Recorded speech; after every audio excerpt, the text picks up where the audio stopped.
Your stories heard. This is Undeterred. Live! Podcast streaming on Spotify, Google Podcast, and Apple Podcast. Stories heard. This is Undeterred. Undeterred by Ken.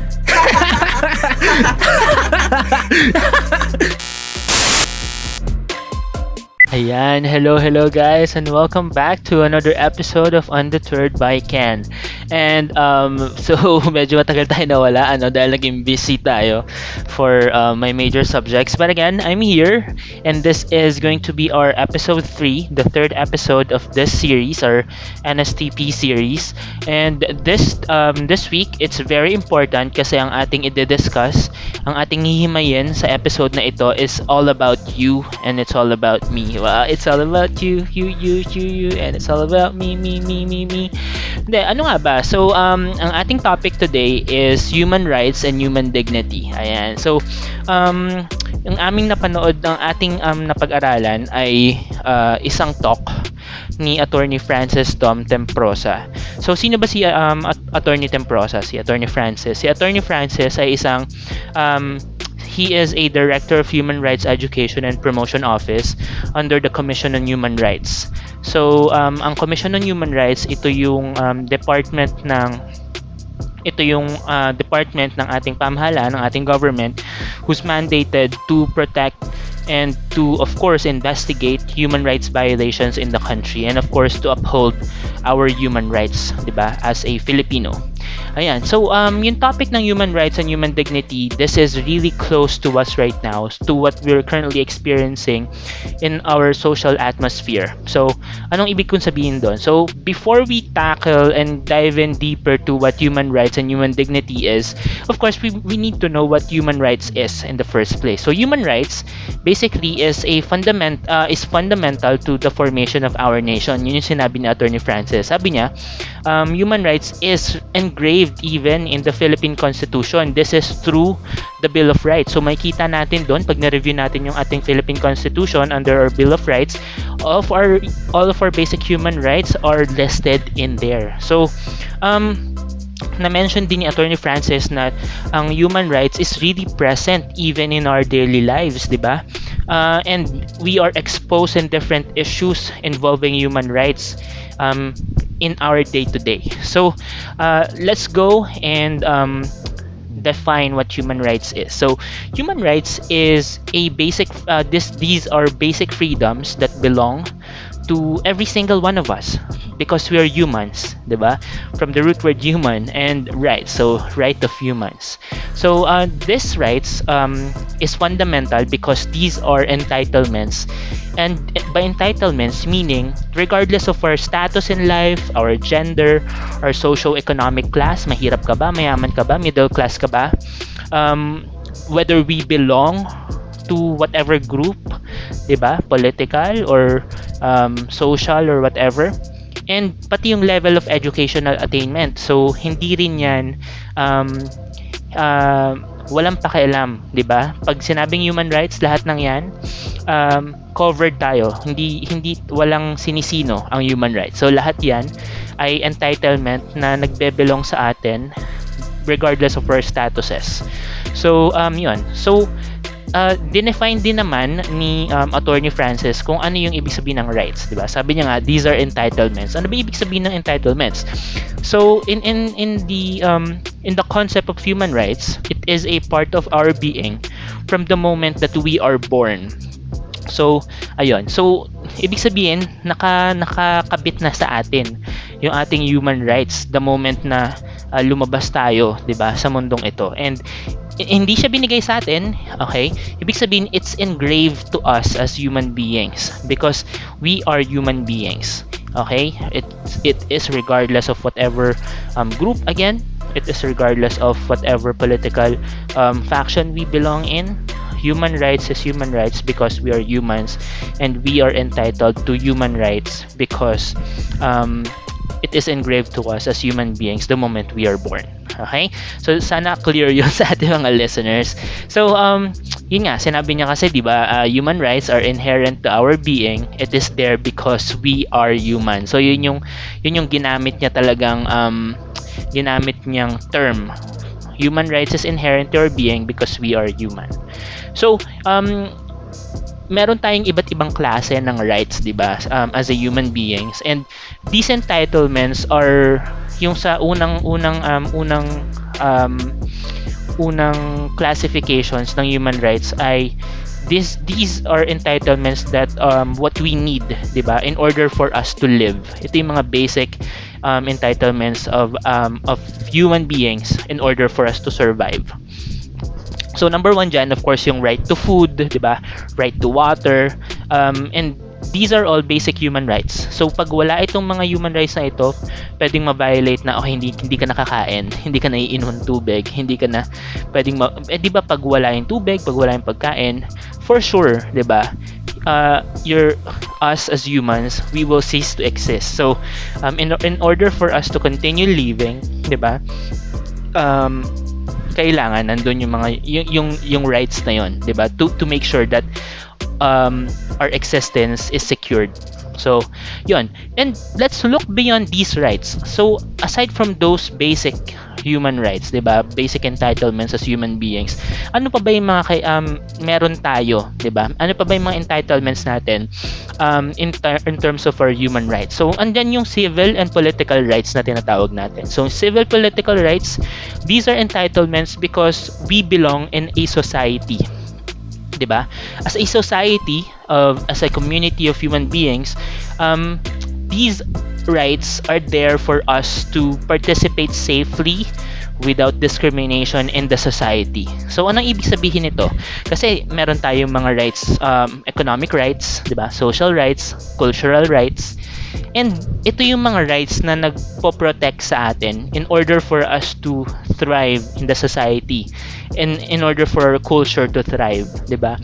And these belongs to us because these are things that we need to thrive and survive. Not just thrive, but because we need to survive. Ang tanong diyan, kasama rin dito sa mga rights na to, economic, social, and cultural rights, yung adequate ba yung standard of living, 'di ba?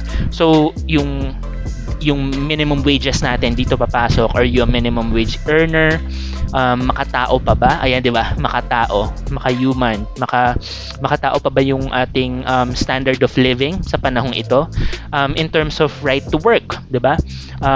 All of us are entitled to work, 'di ba? Hindi naman pwedeng sabihin na hindi pwedeng magtrabaho si Ken kasi ganito yung yung gender niya o yung soji niya. So that is a form of discrimination. That is pwede natin ma-consider yon na paglabag sa ating basic human rights. O, 'di ba? So without us knowing what our human rights is, hindi natin alam kung anong nalalabag at hindi nalalabag. So this is really important for us to know. Number one, kung ano yung mga entitlements natin, ano yung mga rights natin as a human being. So aside from that, ano pa ba? Right to education, of course, yung educational, yung for us to thrive, 'di ba? Ito yung sinasabing for us to thrive and survive. So education is another fundamental right for human beings to thrive in a society. So without proper education or even chance to get educated, we will of course cease to exist, kasi without us knowing how to progress as a society, 'di ba? This is really essential for us to continue living. So without you being educated, of course, sabihin natin diskarte lang, mabubuhay ka. So mas magta-thrive ka sa society if you and when you are educated, and that is what human rights is securing and trying to do for us humans to thrive. So I know medyo maraming information na binigay ko sa inyo ngayon at tuloy-tuloy. If it's still unclear, so yeah, let's try to review what are the documents or what are the things that we can read in order for us to know really what human rights is. So ang nakakatuwa lang dito kasi sinabi ni Attorney Francis na yung human rights is a concept, is an idea that we created, and this is tried and realized not just in the Philippines, but it is realized all over the world. So makita natin yan through a document na tinatawag natin ngayon na Universal Declaration of Human Rights. So yes, there is indeed such a document that clearly states what our human rights is as a human being and how they're going to be practiced, protected, and safekept. So, through the Universal Declaration of Human Rights, that's the first document. And then, katulad na sinabi ko kanina, in the Philippines, it is indeed engraved in our Philippine Constitution, in our Bill of Rights, di ba? So, nakakatuwa doon kasi, okay, so parte pa talaga siya ng Constitution ng Filipinos. As a Filipino, automatic, 'di ba? Meron kang human rights agad.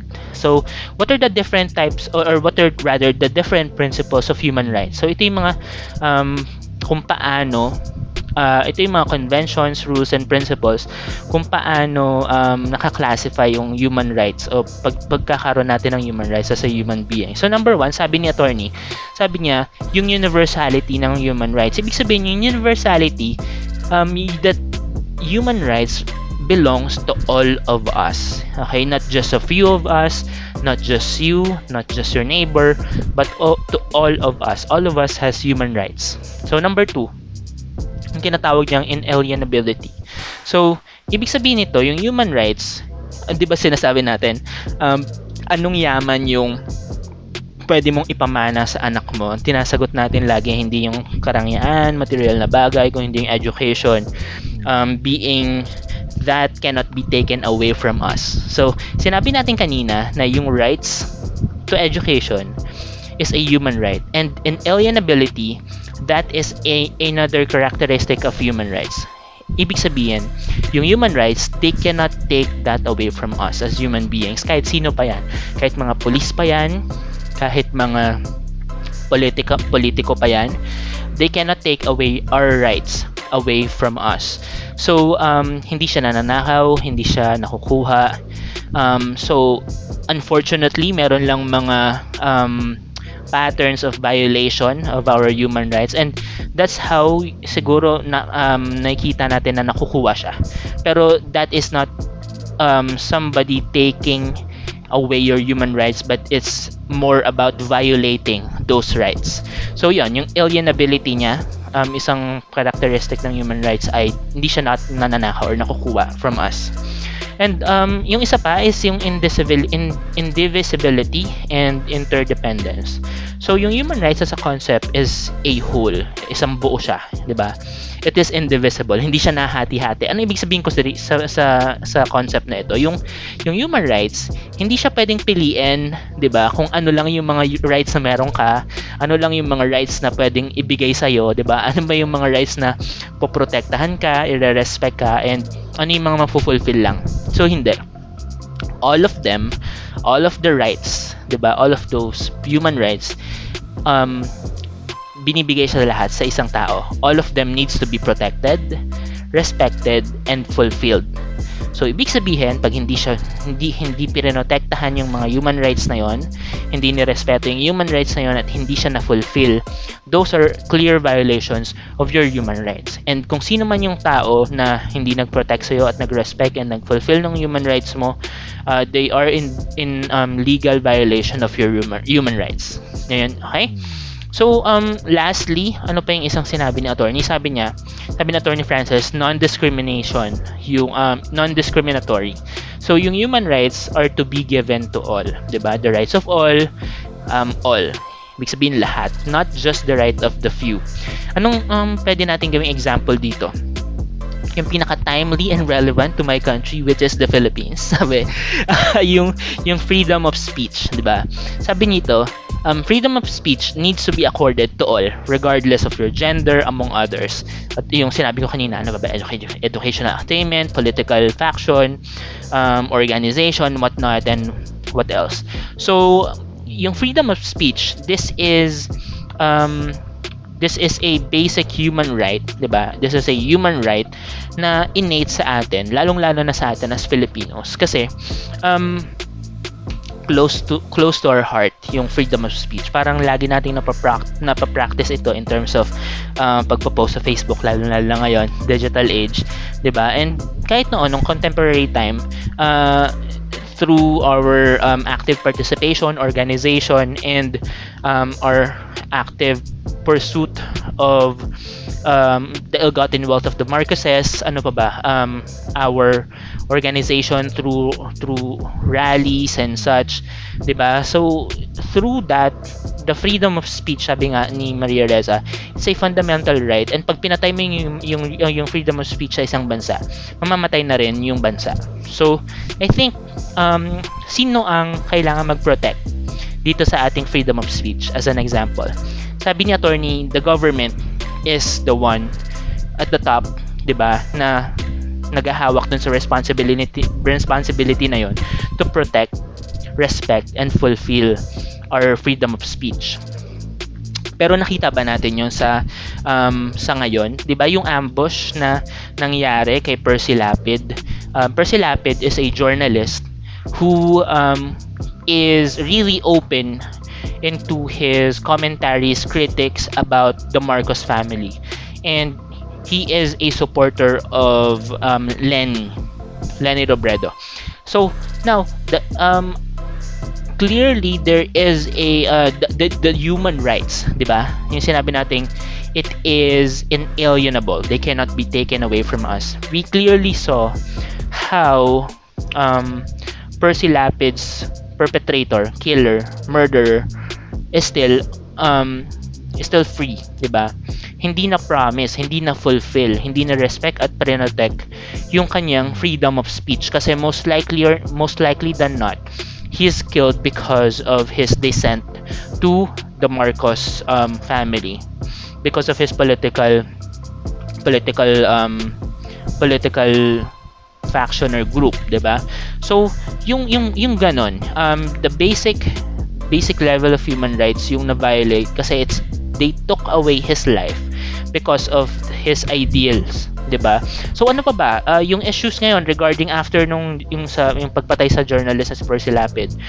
Yung issues ngayon revolving around national PNP, yung unsolicited visits nila sa houses of the members of the press, 'di ba? Unti-unti naglalabasan yung mga press sa social media in fear of their life. Bakit biglaan na lang nagkaroon ng unsolicited visit nga na nalaman ng PNP yung kanilang mga private houses, and then tinanong na lang sila kung kamusta ba sila or whatever. So for you as a journalist, what will you feel? How do you feel pag may kumatok sa'yo biglang police na hindi naman na alam na taga-ron ka, na hindi mo naman pinapublic yung bahay, 'di ba?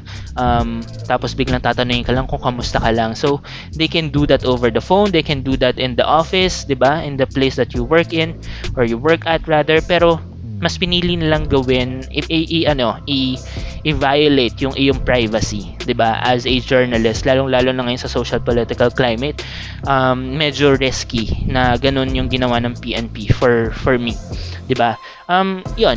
Those are the things that we need to consider in terms of non-discrimination as a characteristic of human rights. So ano pa ba? HR-based approach and community engagement. Dito naman pumapasok yung sinabi ni attorney na when we are reaching out or when we are approaching communities to engage with them, anong maiiambag ng kaalaman natin about human rights sa mga projects na ito. So ito yung this talks about us considering approaching communities and the impact of these of the efforts that we are doing in the community in terms of their human rights, 'di ba? Sinabi ni attorney dito, medyo heartfelt ito for me. They are not just objects of charity or contributors of society. Kasi yun yung nakikita natin lagi, 'di ba? Pag nagbibigay tayo ng tulong, nagre-reach out tayo, parang nakikita lang natin sila bilang objects of our charity. Parang kaawa-awa sila, kahabag-habag sila, pero that should not be the case, 'di ba? These are ways for us to make their human right to protect. Siguro yun yung mas best na doon. These are our ways to protect and to respect and to fulfill yun, their human rights. Those human rights na hindi na pa-protect na nagfo-fulfill and nare-respect ng kung sino mang may responsibility to do those things. So, yes. Ang sabi pa dito, remember that the people you're working with have feelings and voice and they need to participate, 'di ba? So, hindi lang tayo dapat yung gumagalaw, pati sila dapat ini-enable natin sila na mag-participate dun sa ating ginagawang engagement. Kaya nga sa engagement both sides should be engaging. Pag hindi nakipag-engage yun sa pangalawa, hindi na matatawag na engagement yun. Sabi nga, yung participation really is a key factor in terms of engagement. And for Attorney Francis, participation, and I believe this as a fact as well, that participation is a continuum. What do I mean by that? So this is an endless cycle of information, okay, consultation, and then followed by partnership, and then delegation, and then lastly control, and then it will go to another cycle or continuum. So let's discuss naman what are the responsibilities ba in terms of project making, engaging in a community, in terms of employing, diba, our knowledge about human rights. So number one, accountability, of course. Accountability, these must be set, 'di ba, accordingly. Lalong-lalo na sa mga pagre-reach out natin sa community, kung sino ang may held accountable, sino ang nagli-lead ng group, sino ang mga communities na ina-engage natin, may mga nagli-lead ba sa kanila. Hindi tayo pwedeng bigla-bigla na lang pumunta doon, 'di ba, without them knowing that we are going to be there. Hindi tayo parang yung nakikita natin surprise, 'di ba? Hindi siya pwedeng ganon. So it is a responsibility of us as a engagement team, yung ating engagement efforts, to be accountable.